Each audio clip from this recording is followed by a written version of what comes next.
Gloire à Dieu. Ça va l'église ce matin? Ok, il y a un peu d'amen. Ça va l'église ce matin? Ah, ça va bien alors. Ok, le thème du message de ce matin, entre par le toit de la détermination et sort par la porte de la bénédiction. Moi je le crois. Il faut parfois entrer par le toit, et on va le voir ensemble, d'une détermination. Il faut parfois être déterminé dans la vie et sortir par la porte de la bénédiction. On va lire ensemble, je vous laisse chercher dans vos Bibles pour ceux qui l'ont, et les autres suivront sur l'écran. Marc chapitre 2 au verset 1er. Voilà, je lis dans la version du Summer. Marc au chapitre 2 et au verset 1er. Quelques jours plus tard, Jésus se rendit de nouveau à Capernaum. On apprit qu'il était à la maison. Une foule s'y rassembla si nombreuse qu'il ne restait plus de place, pas même devant la porte, et Jésus leur annonçait la parole de Dieu.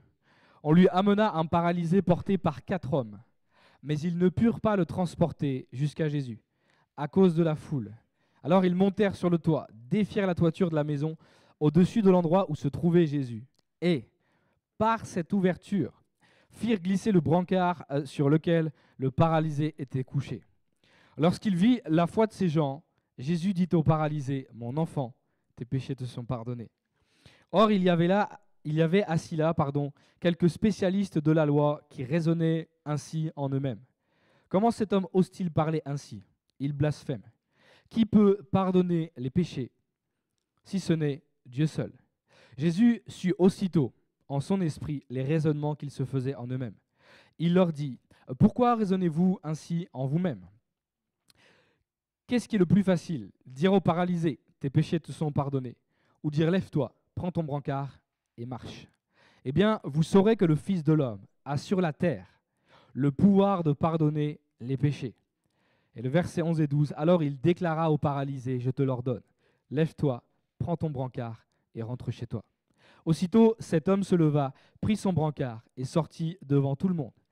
Tous en furent stupéfaits et rendirent gloire à Dieu en disant, nous n'avons jamais rien vu de pareil. Amen. Amen. Entre par le toit de la détermination et sors par la porte de la bénédiction. Ça y est, vous avez peut-être compris un peu d'où vient mon titre ce matin. Je vous fais un petit récap de l'histoire. Jésus est à Capernaum et la maison dans laquelle il est dans la maison de Simon et André. Et puis on va amener à Jésus un paralysé, quelqu'un qui est paralysé et qui est couché sur un brancard littéralement. Et puis, ce paralysé, visiblement, il passe ses journées couché. Tu sais, Dieu a fait l'homme pour que l'homme, soit couché pour dormir. Mais je pense qu'on aime tous parfois être debout. Même si on aime bien être assis de temps en temps, ça fait du bien aux jambes. La normalité des choses, j'ai envie de vous le dire comme ça, hein, mais c'est aussi parfois d'être debout et de marcher. Puis on va l'amener par le toit. Tellement la foule est nombreuse devant la porte. Il y a une foule qui se presse pour écouter ce que Jésus a à dire, parce que Jésus prêche la parole de Dieu. Et puis, Jésus va avoir la surprise de voir 5 hommes descendre du toit, du moins un en tout cas, et 4 autres hommes essayer de le hisser pour le faire descendre devant lui, et il va guérir ce paralysé. Mais ils ont dû, c'est trop facile, je pourrais arrêter mon message ici, Jésus l'a guéri et puis c'est fini. Mais ils ont dû passer par des étapes. Il y a des étapes qu'ils ont dû traverser pour en arriver là jusqu'à cette guérison. Premier point de ce message, frères et sœurs, contourne la foule. Il faut que tu arrives à contourner la foule. Je vous l'ai dit, on a appris que Jésus était à cet endroit précis. Et ce qui est extraordinaire aujourd'hui, c'est que Jésus, il est partout. Jésus, il peut être chez toi, il peut être chez moi, il peut être chez ton frère, chez ta sœur. Tu peux le prier à la même heure. Jésus t'entend et Jésus pourra te répondre. Jésus peut être dans ta chambre quand tu pries. Il peut être dans ton salon quand tu pries. Jésus peut être partout. Et puis si tu es venu ce matin, moi je crois que tu avais un vrai désir, c'est d'avoir une réelle rencontre avec Jésus ce matin. En tout cas, je le crois. Que tu es venu dans ce lieu et tu dis, Seigneur, je vais encore venir te louer. Je vais encore venir te rencontrer. Une foule était si nombreuse, je vous l'ai dit. Il n'y avait plus de place devant la porte. La foule. Il n'y avait plus de place devant la maison, mais également devant la porte. Et puis imaginez vivre ça à Dax. Il n'y a plus de place, tellement la foule est nombreuse, même jusque dans le hall. Bon, au niveau normes de sécurité, on ne serait pas aux normes, donc on ne pourrait pas faire ça. Mais il faudrait ouvrir peut-être la porte ici, les fenêtres qui sont sur le côté, pour que les gens entendent l'évangile, tellement la foule est nombreuse, frères et sœurs. J'ai cru qu'on allait avoir des amen. Ok, c'est une vision alors. qu'il y a tellement de foules qui viennent le dimanche matin dans ce lieu qu'on sera obligé d'ouvrir les fenêtres, même de changer de lieu, tellement les gens se presseront pour entendre la parole de Dieu. Amen. Vous êtes avec moi ce matin. Mais qu'est-ce que la foule, frères et sœurs, ici? Il y a une réalité spirituelle. C'est pas juste des gens, permettez-moi l'expression, juste des gens. C'est pas juste des personnes qui sont là. La foule aujourd'hui, il y a une réalité spirituelle. C'est ce qui t'empêche d'aller voir Jésus.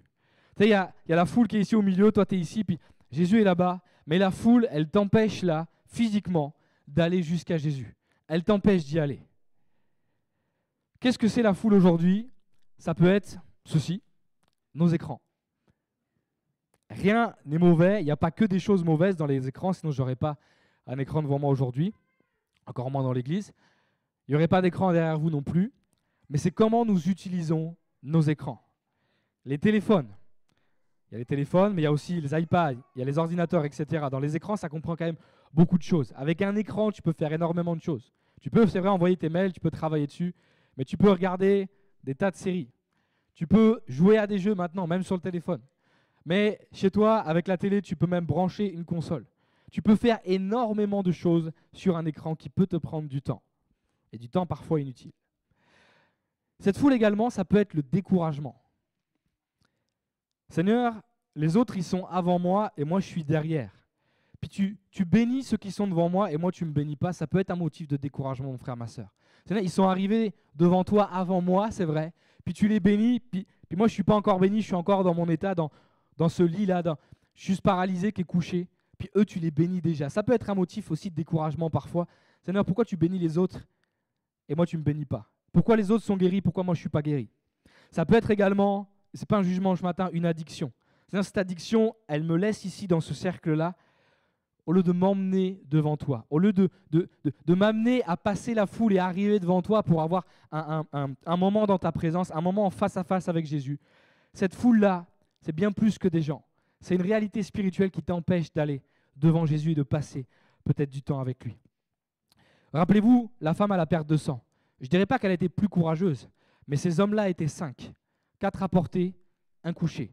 Elle était toute seule. Depuis 12 ans, elle avait tout perdu. Toutes ses économies, elle disait qu'elle avait tout dépensé, ce que la Bible nous dit. Et pourtant, elle a dû jouer des coudes dans cette foule. Elle n'est pas montée sur le toit. Jésus n'était pas dans une maison à ce moment, mais elle a dû jouer des coudes toute seule. Elle a dû se motiver pour aller atteindre Jésus. Ces 4 hommes, ils vont contourner la foule avec le brancard. La foule, ça peut te décourager, un motif de découragement. Je te l'ai dit, je vous l'ai dit. Ils auraient pu être découragés, dire écoute, il y a trop de monde aujourd'hui, on repassera demain. Soit on va attendre un peu, mais la foule, elle n'a pas l'air de bouger, donc on va revenir demain. Qui nous dit, frères et sœurs, que Jésus aurait été là demain? Vous allez compléter ma phrase. Ne remets pas à demain ce que tu peux faire aujourd'hui. Vous le savez. Pourtant, on se le dit, je m'inclus avec vous, on le dit toujours. Il ne faut pas que je remette à demain ce que je peux faire maintenant, ce que je peux faire aujourd'hui, et pourtant on le fait. Pourtant on le fait. On remet parfois toujours au lendemain ce qu'on peut faire aujourd'hui. Mais parfois demain, frères et sœurs, permettez-moi de vous le dire, c'est trop tard. Parfois c'est trop tard. Imaginez-les revenir le lendemain, plus de Jésus dans cette maison. Plus de Jésus dans cette maison. Aujourd'hui, Jésus, bien sûr, par la prière, on peut le trouver n'importe où. Mais saisis l'opportunité qui se trouve devant toi maintenant. Ils ont saisi l'opportunité qui se trouvait devant eux au moment présent. Ils auraient pu s'arrêter là, on va le voir dans les points suivants, mais ils auraient pu s'arrêter là et dire « Ok, il y a trop de monde, on fait demi-tour ». Si tu veux bâtir ton futur, commence aujourd'hui. Imaginez qu'ici, il y a le passé. Je suis dans mon présent et il y a le futur ici. Si je veux atteindre mon futur, il faut que je bouge ici, dans le présent. Et il a fallu même peut-être que je bouge dans mon passé. Parce que si je veux bouger absolument à chaque fois dans le futur, je vais faire comme courir après mon futur. Et mon futur, à chaque fois, il s'en va. Le futur, il reste comme ça et puis il s'en va. Si tu veux bouger et que les choses bougent dans ton futur, il faut que tu bouges dans ton présent actuel. Et même dans le passé, il a fallu que tu fasses des choses. Et si peut-être tu n'as rien fait dans ton passé, ce n'est pas trop tard. Bouge dans ton présent actuel pour faire bouger le futur, pour faire bouger demain. Ne remets pas à demain ce que tu peux faire aujourd'hui. Saisis l'opportunité qui se trouve devant toi au moment présent. On va amener un paralysé porté par 4 hommes, je vous l'ai dit. L'histoire aurait pu s'arrêter là. Ok, ils sont arrivés, ils sont descendus, le paralysé est là et c'est génial, Jésus l'a guéri. Gloire à Dieu. Mais après, ce verset 3, et Jésus le guérit, c'est génial. Mais avant ça aurait pu être la fin de l'histoire, je vous l'ai dit, mais ce n'est pas la fin de l'histoire. La parole de Dieu va nous apporter quelques précisions très utiles. Portée par 4 hommes. Cette histoire nous montre ici que nous avons besoin parfois des autres pour avancer. Vrai ou pas? Comment aurait-il fait pour aller à la rencontre de Jésus? Alors vous allez me dire, Romain, ouais, mais si Jésus savait son cas, peut-être que Jésus serait venu, puis il aurait été à sa rencontre, et c'est potentiellement vrai. Ok. Mais là, dans cette situation, il faut que lui aille rencontrer Jésus. Et si ces 4 amis ne sont pas là pour le faire avec lui, qu'en est-il de sa vie? Qu'en est-il de son état? Tu sais, il y a des gens souvent, moi je me suis fait tout seul, ma carrière je l'ai construite toute seule, et j'ai tout fait tout seul. C'est vrai que parfois on a besoin de faire des choses seul, et j'y crois vraiment. On a besoin de prendre des décisions seuls. Mais parfois, il faut reconnaître que les gens nous ont aidés, frères et sœurs. Il faut reconnaître que des gens ont été là pour nous, que des gens nous ont aidés dans notre passé, et que c'est grâce aussi à ces personnes que Dieu a mis sur notre chemin que nous en sommes là. Portés par 4 hommes. Si ces 4 amis n'avaient pas été là, mon frère, ma sœur, ils n'auraient peut-être jamais pu aller voir Jésus. Nous avons besoin les uns des autres, mon frère, ma sœur. Voilà ce qu'est l'Église. Deuxième point de ce message, 5 hommes, 3 étapes. Il y a 5 hommes qui sont là, j'inclus même celui qui est dans le brancard, on va le voir. Et puis 4 à porter, un sauce brancard, et en 3 étapes. Il y a 3 étapes qui vont les amener à arriver devant Jésus. Ils vont se mettre en marche. Marc chapitre 2, verset 4, « Mais ils ne purent pas le transporter jusqu'à Jésus à cause de la foule. » Ok, il y a une cause qui est ici, c'est la foule. « Alors ils montèrent sur le toit, défirent la toiture de la maison au-dessus de l'endroit où se trouvait Jésus, et par cette ouverture, firent glisser le brancard sur lequel le paralysé était couché. » Dans ce verset, ça montre une foi juste extraordinaire, mon frère, ma sœur. Ils sont montés sur le toit. Quand tu ne peux pas rentrer par la porte, tu montes sur le toit. Ça me fait penser à une histoire, un célèbre pasteur il y a beaucoup d'églises, même dans le monde entier, dans des villes principales. Et puis ce pasteur, à l'époque, il disait, on a construit l'église, on a commencé l'église, on était 9. Et puis un jour, on a oublié les clés, je crois, de la porte d'entrée. Alors on est passé par la fenêtre, puisque la fenêtre était ouverte. Il faisait passer tous les chrétiens avec son épouse comme ça par la fenêtre, et ils ont eu un moment de louange, de message également extraordinaire.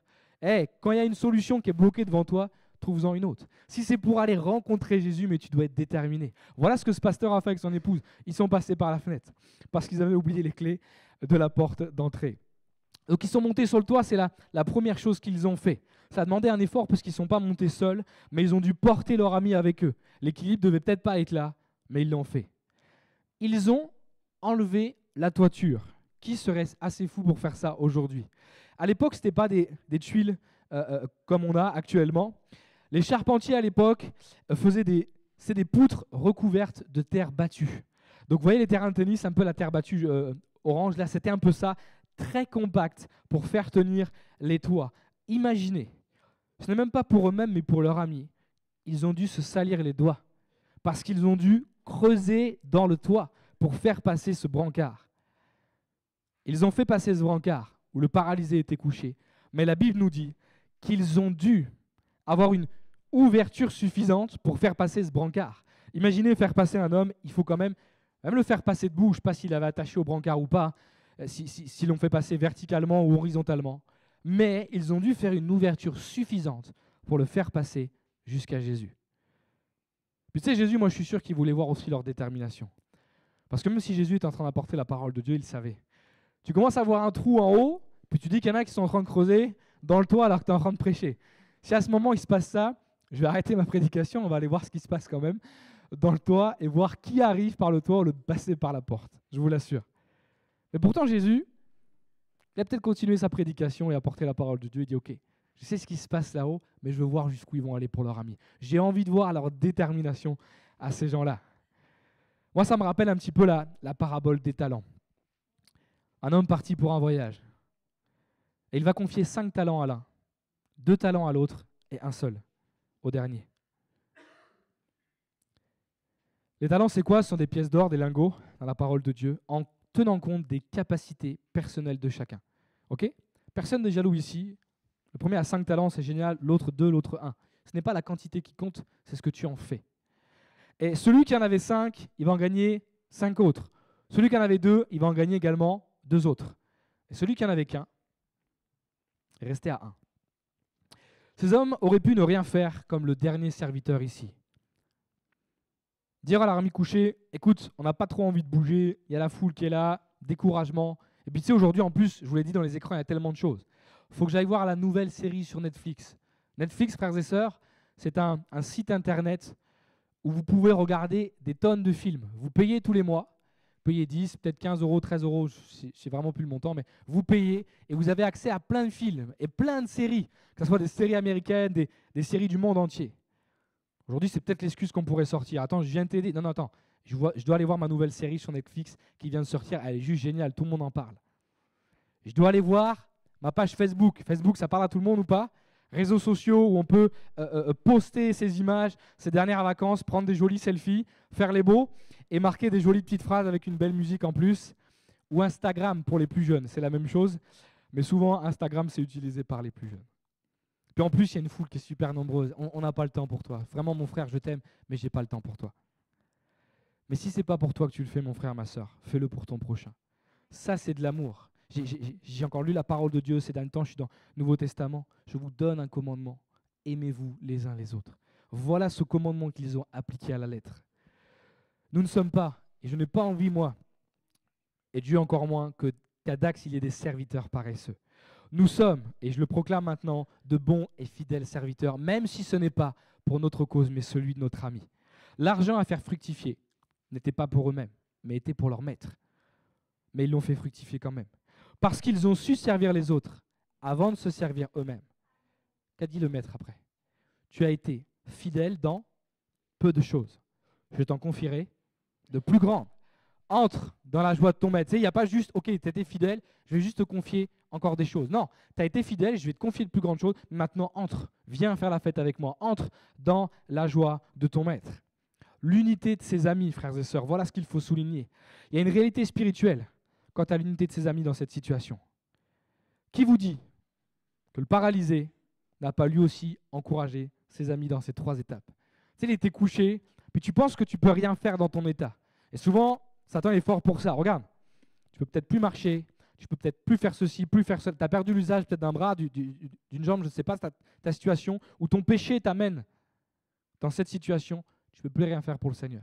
Parfois, Satan, il est fort aussi pour ça. Mais même dans sa situation, même paralysé, même couché, moi, je suis sûr qu'il a encouragé ses amis.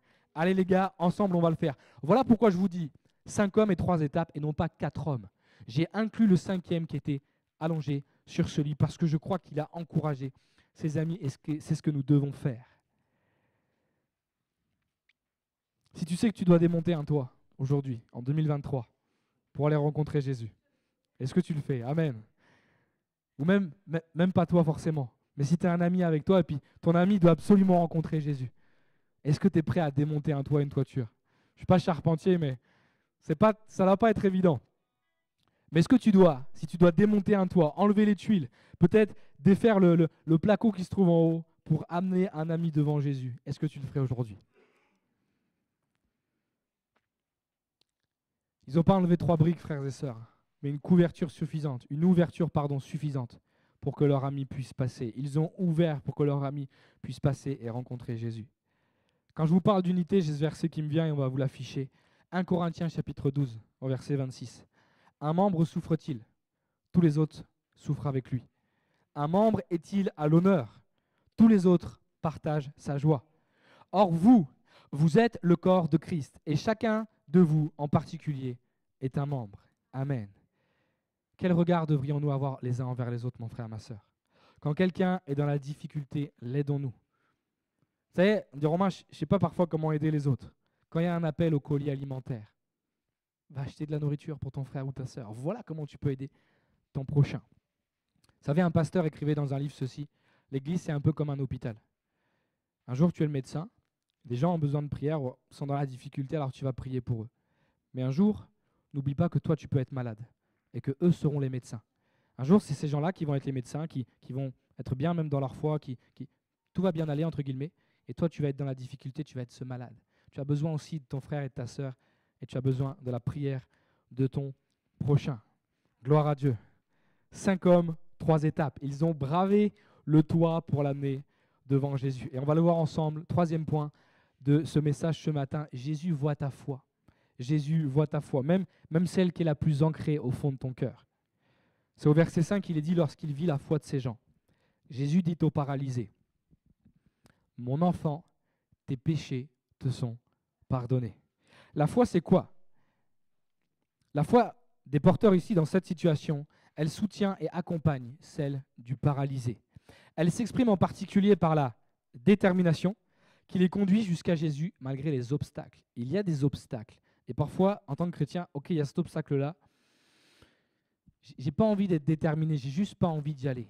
Mais tu as le Saint-Esprit en toi, un esprit de puissance. Les obstacles sont faits pour être franchis, mon frère, ma sœur. La définition de la foi, qui vient du latin fides, c'est la confiance. Désigne étymologiquement le fait d'avoir confiance en quelqu'un. C'est quoi la confiance? Espérance ferme, assurance d'une personne qui se fie à quelqu'un. La confiance en Jésus. Moi, j'ai envie d'avoir confiance dans mon Seigneur, même si je ne vois pas tout. Là, mais même si je ne vois pas plus loin que le bout de mon nez, comme on dit. Là, Jésus, il a vu la foi de ces hommes parce qu'ils se sont mis en marche. Et il a vu la confiance qu'ils avaient en lui. Tu sais, pour moi également, tu ne fais pas tout ça si tu es... Peut-être, tu peux le faire. Tu peux creuser un trou dans le toit, puis l'amener à Jésus, dire, on verra si ça va marcher. Mais moi, je crois que ces hommes-là, dans leur pensée, dans leur tête, ils avaient d'enlever ce toit, de faire descendre leur ami et d'être sûrs. Moi, je suis sûr que Jésus, aujourd'hui, il va agir. Et c'est comme ça que nous devons réagir en tant que chrétiens.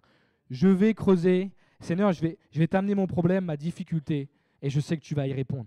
Mais Seigneur, je ne vois peut-être pas maintenant, et puis on va le voir ensemble après, mais ça va peut-être pas être instantané ce que tu vas faire. Parfois, tu sais, Jésus te guérit, tu crois qu'il t'a guéri, tu pars comme ça, et puis certains sont partis en étant encore avec la maladie. Parfois, c'est une maladie qui est intérieure. Tu ne la vois pas forcément, une addiction ou quelque chose. Mais si tu crois que tu es déjà guéri, tu as déjà la guérison. Amen. Je ne dis pas que si tu vas devant Jésus, puis que tu restes encore paralysé, que Jésus ne guérit pas. Ce n'est pas ce que j'ai dit. J'ai dit que parfois, tu pries et tu ne vois pas de suite la guérison. Mais si tu crois que Jésus t'a déjà guéri, alors tu as la guérison. C'est ça la foi. La foi, c'est croire ce que tu ne vois pas. Leur confiance était placée dans un seul nom, celui de Jésus. On l'a chanté ce matin, ton nom est le plus grand, ton nom est le plus haut, le plus puissant. Ce matin, ne veux-tu pas placer ta foi ou ta confiance dans le nom de Jésus? La foi de ces hommes a été concrétisée par 3 étapes, je vous l'ai dit. Monter sur le toit, enlever la toiture et faire glisser le brancard. Ok, monter sur le toit, pour certains, c'est au moment où tu arrives devant Jésus, ok, là tu es dans la présence de Dieu, tu as le Seigneur avec toi qui est là. Monter sur le toit, c'est peut-être simplement, cette image que je vais vous donner, c'est peut-être ouvrir la parole de Dieu. Peut-être tu arrives à un stade dans ta vie où tu n'arrives même plus à ouvrir la parole de Dieu. Monter sur le toit, ça demande pour certains, quand tu le vois physiquement, beaucoup d'efforts peut-être. Pour certains, ça va être très facile. Quoi. Romain, je mets une échelle, je monte sur le toit, c'est super simple. Parce que tu as pris cette habitude de lire ta parole et une bonne habitude. Ce matin, je t'encourage de la part de Dieu. Si monter sur le toit, c'est juste ouvrir ta parole, alors je t'encourage à monter sur le toit ce matin.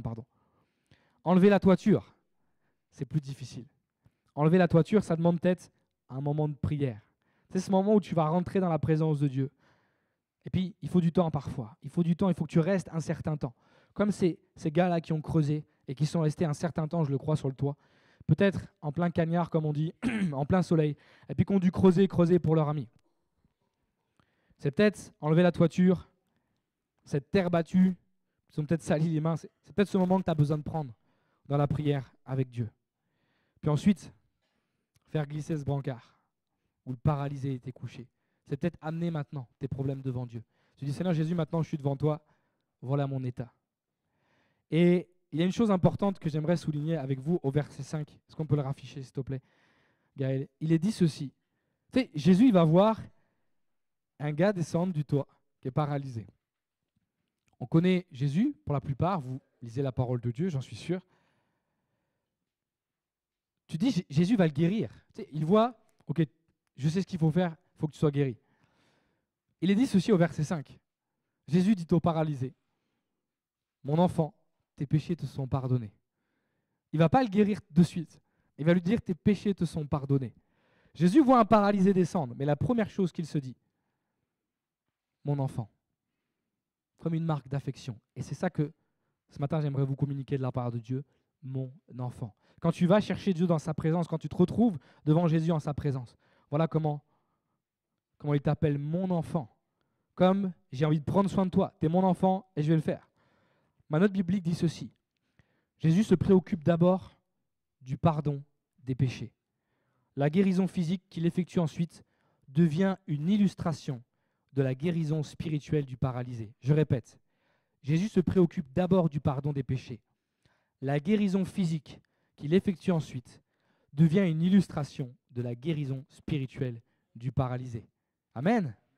Jésus, en accordant le pardon des péchés à cet homme, n'apporte donc pas seulement une réponse à son problème physique ou individuel, mais il signale l'irruption, une bonne irruption, croyez-moi, en sa personne du royaume des cieux. Il y a quelque chose qui a changé physiquement, ok, mais la priorité, c'est son cœur. Voilà ce que Jésus voit dans cette histoire ici. Jésus, il voit son état physique, il le sait qu'il est paralysé, Jésus. Quand tu descends sur un brancard comme ça, que tu es obligé de passer par le toit, que tu n'es pas passé par la porte d'entrée, ok, je le sais. Voilà ton problème, et il est physique. Mais parfois, les problèmes, frères et sœurs, ne sont pas forcément physiques. Peut-être pour la plupart d'entre nous. Peut-être les problèmes, ils sont dans le cœur. Et voilà ce que va dire Jésus, mon enfant, tes péchés te sont pardonnés. Jésus, je vous le répète cette phrase, en accordant le pardon des péchés à cet homme, n'apporte donc pas seulement une réponse à son problème physique ou individuel, mais il signale l'irruption en sa personne du royaume des cieux. Et puis vous savez, Jésus, il se passe des choses. Il y avait assis là quelques spécialistes de la loi, les spécialistes de la loi dans la parole de Dieu. Il y a toujours ce petit conflit.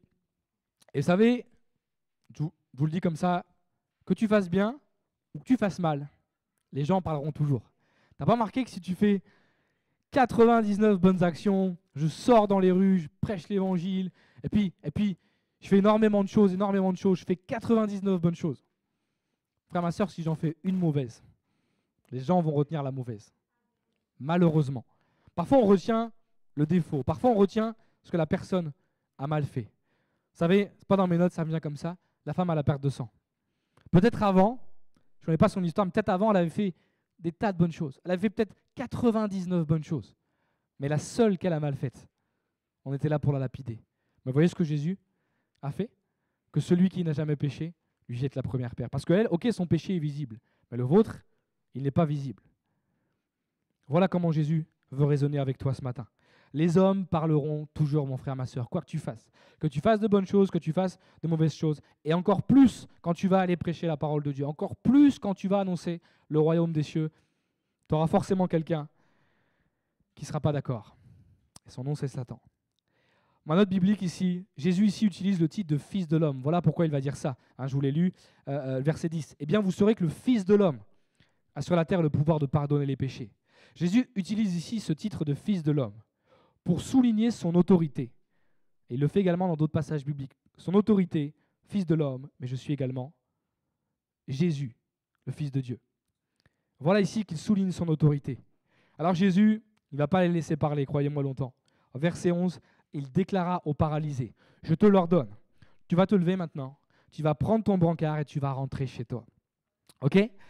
Et aussitôt, paf, lui ça a été visible instantanément. Cet homme s'est levé, il a pris son brancard et il est sorti devant tout le monde. Ils étaient tous stupéfaits de ce qu'ils voyaient. Jésus, il va déclarer 3 ordres aux paralytiques. Tu vas te lever, tu vas prendre ton brancard et tu vas rentrer chez toi. Ok ? On a le même texte biblique. Déclarer, c'est faire connaître d'une façon claire et manifeste. Affirmer quelque chose. Tu sais que quand tu pries, mon frère, ma soeur, ne dis pas, Seigneur, si tu pourrais me guérir, ça serait bien. Non. Ça, c'est dire les choses. Ça, c'est parler. Il faut que tu le déclares. Seigneur, maintenant, je suis guéri dans le nom de Jésus. Et c'est terminé. Voilà comment on doit agir. On ne doit pas dire les choses ou seulement parler dans nos prières. Nous devons déclarer les choses.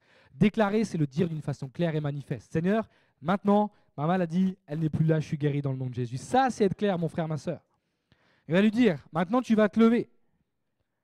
Pour ceux qui sont ici en présence de Jésus, on voit que le miracle s'accomplit. Jésus, il n'était là, pas là pour dire, hey, regarde, je vais faire des miracles. Moi, je m'appelle Jésus, regarde, il est guéri. Ce n'est pas ça du tout. Jésus, il avait de l'humilité.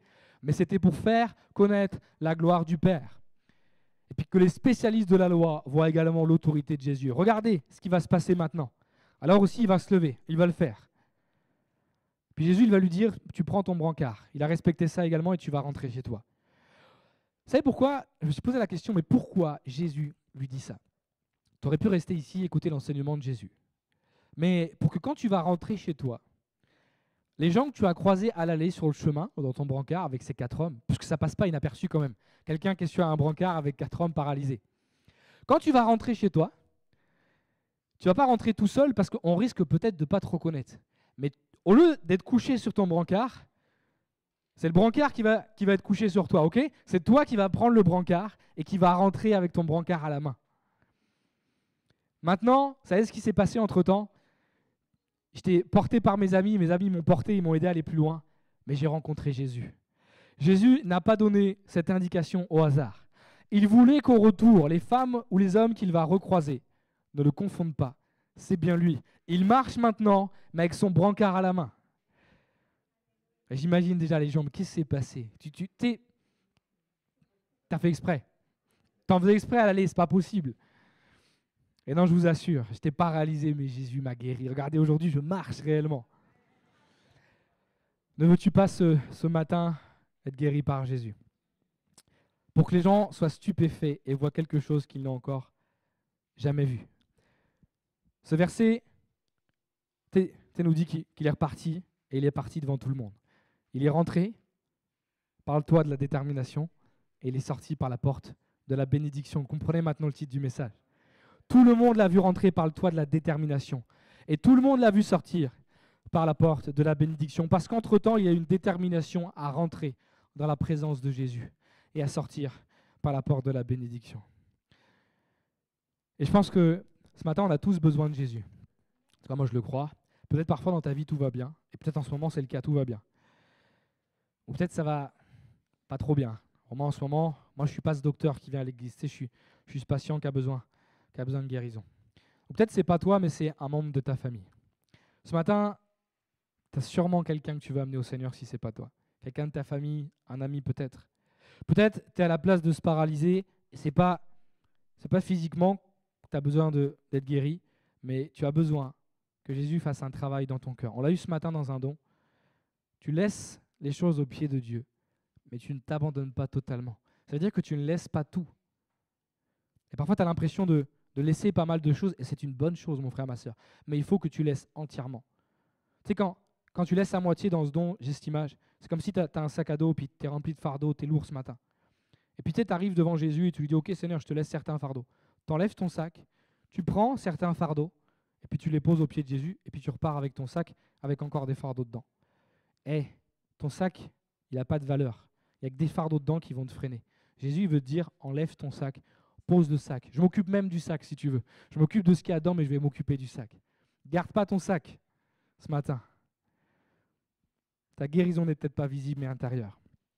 J'aimerais conclure ce message, frères et sœurs. Sylvain, est-ce que tu peux remonter pour le piano, s'il te plaît? Dans cette conclusion, j'aimerais qu'on prenne après un temps de prière.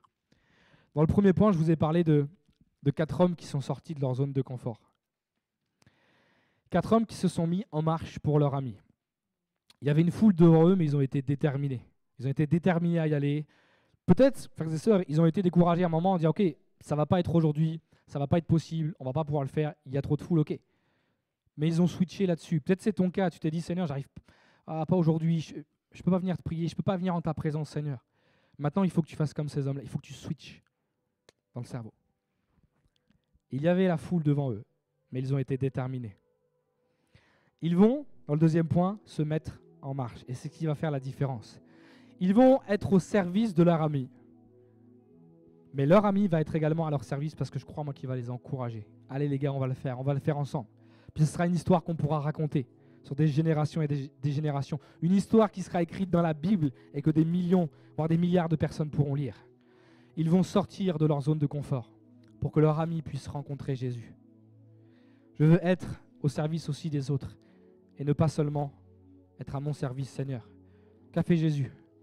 Il a lavé les pieds de ses disciples. Il était au service des autres. Il s'est fait serviteur jusqu'à obéir et mourir sur la croix. Voilà ce que nous dit la parole de Dieu. Seigneur, s'il faut me salir les mains pour mes amis, je vais le faire. S'il faut monter sur le toit, s'il faut enlever la toiture, s'il faut que j'ai les mains tout orange, je le ferai, Seigneur. je vais le faire. Et même si c'est en plein soleil, comme on a eu cette semaine, à 43 degrés, si j'en peux plus, Seigneur, de creuser, je le ferai encore et tu vas me donner la force. Parce que j'ai envie de descendre. L'homme n'était pas un problème, mais comprenez ce que je dis. J'ai envie de te descendre, Seigneur, mon problème. J'ai envie de te descendre ma difficulté ou mon fardeau, Seigneur. Ils l'ont porté physiquement, mais ils l'ont également porté spirituellement. Voilà ce qu'ils ont fait. Et ils l'ont porté physiquement, ils étaient là avec lui, physiquement parce qu'ils l'ont porté avec leurs mains. Mais ils l'ont porté spirituellement. Ils l'ont amené devant la plus belle des personnes, et cette personne, c'est Jésus. Et dans ce troisième point, je vous ai dit, tu es sûrement dans le cas du paralysé, ou peut-être de ces 4 hommes. Tu as peut-être un problème que tu veux amener à 2, qui n'est peut-être pas le tien. Quelqu'un de ta famille, tu as envie vraiment que ce problème soit réglé. Soit tu apportes ton problème, ta situation à Jésus, ou le problème ou la situation de quelqu'un d'autre. Mais j'ai envie qu'on le fasse ce matin. Et puis c'est quoi? Amène la situation de quelqu'un d'autre d'abord, et Dieu s'occupera de la sienne après. Malgré les obstacles, je veux mettre ma foi et ma confiance en Jésus, moi ce matin. Je veux rentrer par le toit, Seigneur. Qu'importe ce que ça me coûte, de la détermination. Mais Seigneur, je veux venir devant toi, Jésus. Je veux rentrer dans ta présence. Est-ce qu'on peut prier un instant ce matin? Est-ce qu'on peut fermer nos yeux? Alléluia. Est-ce qu'on peut prendre ce temps avec le Seigneur ce matin? Alléluia. Seigneur, ce matin, t'invite, comme ce message, et tu l'as entendu, à t'approcher devant lui. Je ne sais pas quelle est ta difficulté, quel est ton problème, quel est ce qui t'amène à aller devant Jésus. Et parfois la foule, c'est comme un obstacle. Tu dis, Seigneur, j'y arrive pas, j'y arriverai jamais. Il y a trop de monde, Seigneur, j'y arriverai jamais. Pourtant, Jésus veut te dire que si tu es déterminé, il verra ta détermination. Et dans ta détermination, il verra également ta foi d'aller en sa présence, d'aller devant lui. Peut-être tu as besoin de lire un peu plus la parole. Tu as besoin de prendre un peu plus de temps dans la prière. Ce matin, ça te concerne, je t'invite à te lever à ta place. Pour ceux qui le peuvent, ceux qui ne peuvent pas peut-être se lever, levez la main à votre place. Dieu voit ton cœur ce matin. Alléluia. Je t'invite à te lever. N'aie pas honte ce matin, les yeux sont fermés. Alléluia. Amène ton problème ce matin au Seigneur. Amène ta difficulté. Et je vais aller plus loin ce matin. Amène ton projet. Peut-être tu as un projet, ça te paraît difficile, c'est vrai, mais tu as un projet, Seigneur, et tu ne sais pas où aller. Tu ne sais pas comment faire, Seigneur, mais tu sens que tu l'as sur le cœur. Ce projet-là, il faut que tu l'amènes aussi devant le Seigneur. Je t'invite à te lever aussi à ta place. Alléluia. Est-ce qu'il y a encore des personnes qui veulent se lever ce matin? Alléluia. Ton problème n'est peut-être pas physique, mais il est spirituel. Amène-le devant le Seigneur ce matin. Alléluia. Merci Seigneur. Seigneur, je te prie pour mon frère et ma soeur ce matin qui sont debout. Je te prie pour leur vie, Seigneur. Je te prie pour leurs difficultés, peut-être leurs problèmes, leurs projets également, Seigneur. Je te prie, tu vois, cet acte de foi de se lever, Seigneur, et je crois que tu vas y répondre. Peut-être pour eux-mêmes, mais peut-être pour un membre de la famille, peut-être pour un ami, Seigneur. Je crois que tu vas faire, Seigneur. Et par la foi, Seigneur, nous proclamons que nous sommes déjà déterminés. Par la foi, nous proclamons que nous sommes déjà même en ta présence. Et par la foi, Seigneur, nous proclamons que nous sommes déjà sortis par la porte de la bénédiction. Seigneur, nous proclamons par la foi que tu nous as déjà bénis, Seigneur. Voilà ce qu'est la foi. C'est de croire ce qu'on ne voit pas. Et je prie pour mon frère qui est déjà guéri. Je prie pour ma sœur qui est déjà guérie. Je prie pour mon frère auquel tu as déjà répondu à son problème, Seigneur, à son projet peut-être. Je prie pour ma sœur également dans le même sujet, Seigneur. Touche-les maintenant. Alléluia. Que ceux qui sont malades dans leur corps, Seigneur, reçoivent la guérison ce matin. Reçoivent la guérison dans le nom de Jésus. Nous ne prions pas un Dieu mort. Nous prions un Dieu qui est vivant. Alléluia. L'ennemi n'a pas d'emprise dans ce lieu. Satan n'a pas d'autorité ici. Jésus, tu règnes ce matin. Jésus, tu guéris. Alléluia. Alléluia. Prie le Seigneur ce matin. Ouvre ta bouche. Ouvre ta bouche ce matin.